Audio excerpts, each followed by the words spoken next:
சங்க இலக்கியத்தில் இந்து மதத்துக்கு இடம் இல்லைம்பா. சங்க இலக்கியங்களில் இந்து மதம் தவிர வேறு எதுவும் இல்லை என்பதுதான் நமது வாதம். திருமுருகாற்றுப்படையில் இருக்கு. உங்களுக்கு தெரியுமா, அகநானூரில் ஒரு பாடல். அந்த பாடலில் ஒரு பையனும் பொண்ணும் கதைப்படி அது தலைவன் தலைவிம்பாங்க. தலைவனும் தலைவியும் ஊரை விட்டு ஓடி போயிடுறாங்க. ஓடி போன உடனே ஊரே பிரச்சனையாகுது, ஒரே அமளி துமளி, எங்கே பார்த்தாலும் அதே பேச்சு, இவங்க 2 பேரும் ஓடிட்டாங்களாம். அதை பற்றி அந்த அகநானூரில் எழுதுன அந்த புலவர், அகநானூர் சங்க இலக்கியம் எழுதுகிறாரு. இது எப்படி இருந்துச்சான், ராமன் தனுஷ்கோடிக்கு வந்தாராம். ராமபிரான் தனுஷ்கோடிக்கு ராமன் வருகிறார் என்று கேள்விப்பட்ட பறவைகளும் விலங்குகளும் புல்லினங்களும் அந்த கடல் அலைகளும் கூட ஆர்ப்பரித்து சத்தம் போட்டுகிட்டே இருந்து கிச்சு கிச்சு கிச்சு கிச்சுன்னு பெரிய சத்தம்.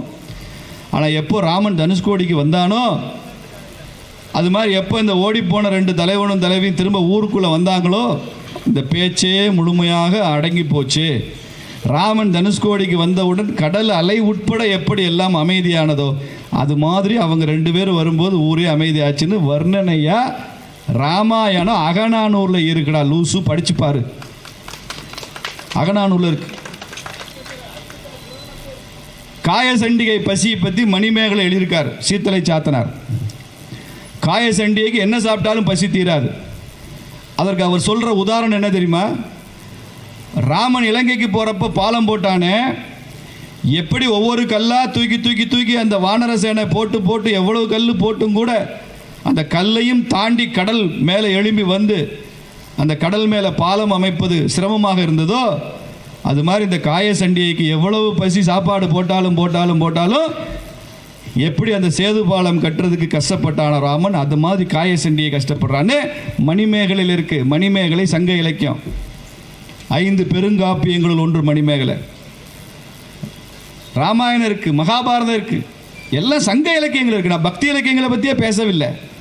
என்னை விட இதை பற்றி ரொம்ப நன்றாக அண்ணன் அர்ஜுன் சம்பத் பேசுவாங்க. அவர் இதில் அத்தாரிட்டி. அப்படி சங்க இலக்கியங்கள் இருக்கு. முருகன்னா என்ன பேர்? முருகன்னாலே நறுமணம் உள்ளவன் அர்த்தம். முருகு அப்படின்னா வெறும் அழகுன்னு மாத்திரமல்ல, நல்ல மனம் உள்ளவன் அப்படின்னு அர்த்தம். ஏன் அந்த வார்த்தை வந்தது? ஸ்கந்தன் அப்படிங்கிற வடமொழி சொல்லு. ஸ்கந்தம் கந்தம் அப்படின்னா நறுமணம்னு அர்த்தம். இப்போயுமே நீங்கள் வீட்டில் வந்து அந்த விநாயகருக்குன்னா பூஜை பண்ணுறீங்க, இதெல்லாம் பண்ணுறீங்கன்னா அந்த கந்தம் எடுத்து வைப்பீங்க. கந்தம் சுகந்தம் தர்பியாமி அப்படிலாம் சொல்லுவாங்க. கந்தம்னா நறுமணம், கந்தம். அந்த ஸ்கந்தம்ன்ற வார்த்தை ஏன் வந்துச்சுன்னா, ஸ்கந்தன் அப்படின்னா என்ன அர்த்தம் தெரியுமா உங்களுக்கு? முருகனுடைய சிறப்பு பாருங்கள். அப்படி போர்னா விளையாட்டுன்னா அப்படி துள்ளி குதிச்சு ஓடி அப்படி குதிச்சு அப்படி எந்திரிப்பான் பாருங்களா, எப்படி ஒரு அருவி தண்ணீர் அப்படி கொட்டி அப்படியே மறுபடியும் அப்படி துள்ளி எந்திரிச்சு போகும்ல, அப்படி ஓடுற குணமுள்ளவன் முருகன். அதுதான் அந்த ஸ்கந்தம்ன்ற வார்த்தைக்கு அதான் அர்த்தம். ஒரு பந்து அப்படி மேலே வந்து எறிகிறீங்க, தரையில் பட்டவொடனே அப்படி துள்ளி குதிச்சு எந்திரிக்கும்ல, அப்படி அதுதான் ஸ்கந்தம்ன்றது. எதிராளி தன்னிடம் வந்து கத்தியை நீட்டுற வரைக்கும் காத்திருப்பவன் அல்ல முருகன். எதிராளியை கண்ணில் பார்த்த உடனே துள்ளி குதித்து ஓடி போய் சம்ஹாரம் செய்து விடுவவன் ஸ்கந்தன். அவங்க வரைக்கும் வெயிட் பண்ணக்கூடாது. அதே தான் 2026 தேர்தலில் ஒரு ஜனநாயக சம்ஹாரம். எதிரியை நாம் வாக்களித்து வீழ்த்த வேண்டும் என்பதுதான் இன்னைக்கு சம்ஹாரமே, சூரசம்ஹாரம். வாக்களித்து வீழ்த்தணும். ஜனநாயகத்தில் வாக்குச்சீட்டுக்கு உள்ள பலம் இருக்கே, இது 1000 அணுகுண்டை விட பலம் வாய்ந்தது, 1000 துப்பாக்கிகளோட பலம் வாய்ந்தது. Pellet is more powerful than the bullet. இது தெரியும். இது தெரியாதனால தான் பல இயக்கங்கள்லாம் கஷ்டப்படுறாங்க வாழ்க்கையில். அவங்களுக்கு வெற்றி கிடைக்கல, அவங்க இலக்கை அடைய முடியல. ஜனநாயகத்தோட பவர் தெரியல அவங்களுக்குலாம், மக்கள் சக்தி தெரியல. அதுதான் ஸ்கந்தம். அந்த ஸ்கந்த புராணம்ன்றது வடமொழியில் வியாசர் எழுதினார்னு சொல்கிறாங்க. 3 வால்யூம்.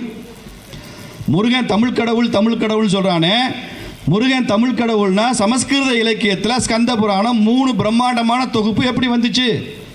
உங்களை மாதிரி சுகி சிவம் மாதிரி ஜால்ராக்களை வச்சுக்கிட்டு நீங்கள் பதில் சொல்லி ஆகணும். ஸ்கந்த புராணம் எப்படி வடமொழி இலக்கியத்தில் வந்தது? அதில் முதல் புராணத்தில் தான் முருகனுடைய பயோகிராஃபி சொல்கிறார். அவர் நெற்றிக்கண்ணிலேருந்து பிறந்தது, 6 கார்த்திகை பெண்களிடம் வளர்ந்தது, எல்லாம் முதல் திரட்டில் சொல்லி முடிச்சுறாரு வியாசர்.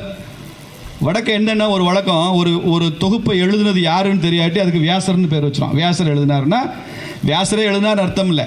சில சமயம் யார் எழுதினாலும் தெரியாட்டி அது வியாசர் எழுதினார் அப்படின்னு சொல்லிடலாம். நம்ம ஊரில் போடுவான், எதை கொண்டு வந்தாயோ, எதை இழக்கப் போகிறாய், எதை கொண்டு போட்டு கீழே பகவத்கீதைன்னு போட்டுருவான். ஏதாவது நல்ல விஷயம் சொன்னால் அது பகவத்கீதைன்னு போட்டுருவான். அந்த மாதிரி ரெண்டாவது ஸ்கந்த புராணத்தில் ரெண்டாவது திரட்டில் அவர் என்ன சொல்கிறார் தெரியுமா? எங்கேயெல்லாம் முருகன் ஆலயங்கள் இருக்குன்னு லிஸ்ட்டு போட்டிருக்காருங்க. அவர் சமஸ்கிருத இலக்கியத்தில் இருக்கு லிஸ்ட்டு போட்டிருக்காரு. அந்த லிஸ்ட்டை பார்த்தீங்கன்னா கண்ணு கட்டும், தலை சுத்தும். ஆப்கானிஸ்தானில் ஆரம்பித்து கம்போடியாவில் போய் இந்தியாவுக்கு வடக்கு காஷ்மீரையும் தாண்டி இங்கே இலங்கை வரைக்கும் போய் அப்படி 800 முருகனுடைய திருத்தலங்களை பட்டியலிட்டிருக்கிறார் வியாசர் ஸ்கந்த புராணத்தினுடைய ரெண்டாவது திரட்டில். 800 கோவில். நீ தமிழ்நாட்டில் 6 கோவில் தான் வச்சுருக்க முருகனுக்கு. அறுபடை வீடுங்கிறோம். அறுபடை வீட்டுக்குள்ளே வராத முருகன் கோயில்கள் நிறைய, ஒரு 19 கோயில் இருக்குது. அவ்வளோதான் சொல்கிறோம். 800 கோவில்கள். அதில் சுவாமி மலை வருது, ஸ்கந்த புராணத்தில் வருது, திருத்தணி வருது, திருச்செந்தூர் வருது, பழனி வருது. மூணாவது திரட்டில் இந்த கோவில்களுக்கெல்லாம் நீ எப்படி போகணும், முதல்ல எந்த கோயிலுக்கு போகணும், ரெண்டாவது எந்த கோயிலுக்கு போகணும், எந்த கோயிலில் போய் எந்த மாதிரி வழிபாடு செய்யணும், முருகனை எப்படி வணங்கணும், வேலை எப்படி வணங்கணும்னு மூணாவது திரட்டில் எழுதியிருக்கிறாரு வியாசர்.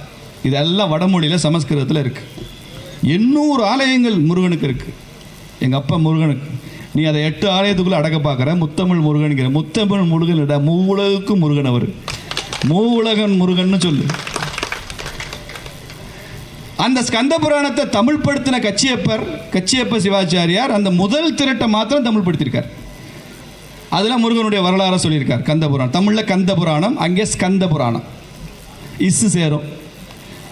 முதல் திரட்டை மாத்திரம் மொழிபெயர்த்திருக்கிறாரு. அதில் முருகனுடைய பிறப்பு, வளர்ப்பு, சூரபத்மனை வதம் பண்ண வரைக்கும் போகுது, கதை போகுது. அந்த ரெண்டாவது 2 திரட்டு, மூணாவது திரட்டு அவர் பண்ணலை. முதல் திரட்டு போதும்னு நினச்சிட்டார். இதுதான் ஸ்கந்த புராணம். இதில் எங்கே இருக்க உனக்கு பிரச்சனை?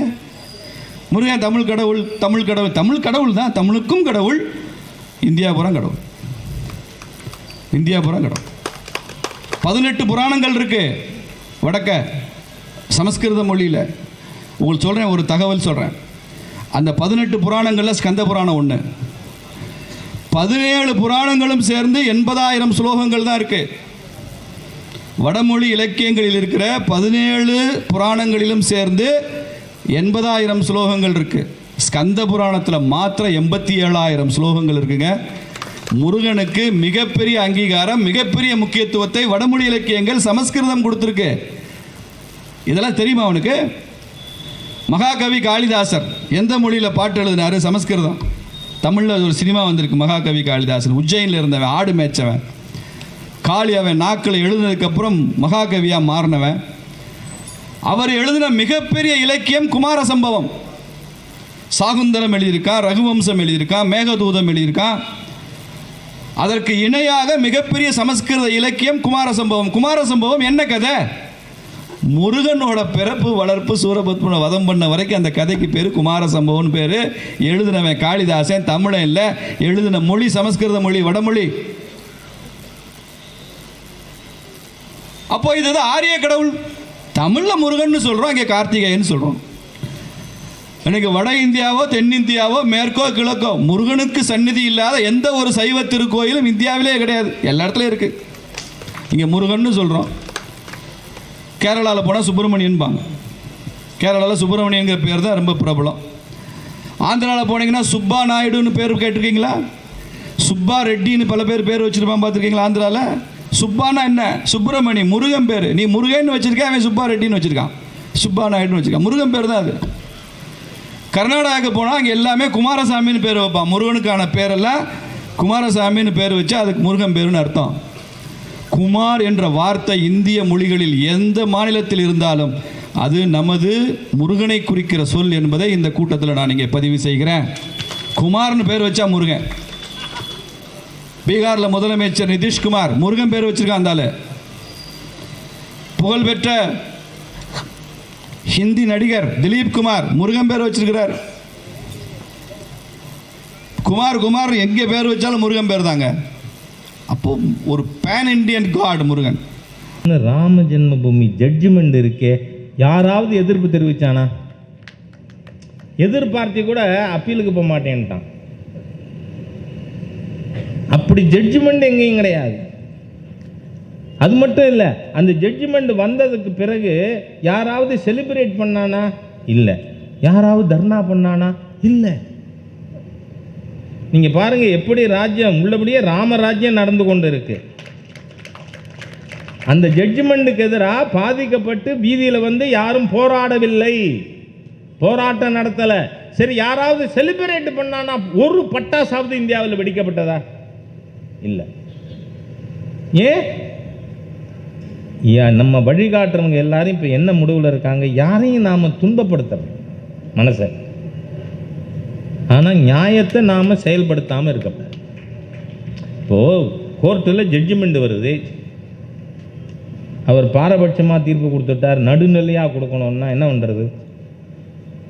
மொத்த இடத்த இன்னொருத்த ஆக்கிரமிச்சுட்டு இருக்கான், நடுநிலையான ஜட்ஜு, ஆளுக்கு பதியாக வச்சுக்கோ, அப்படி சொல்ல முடியுமா? சொல்ல முடியாது.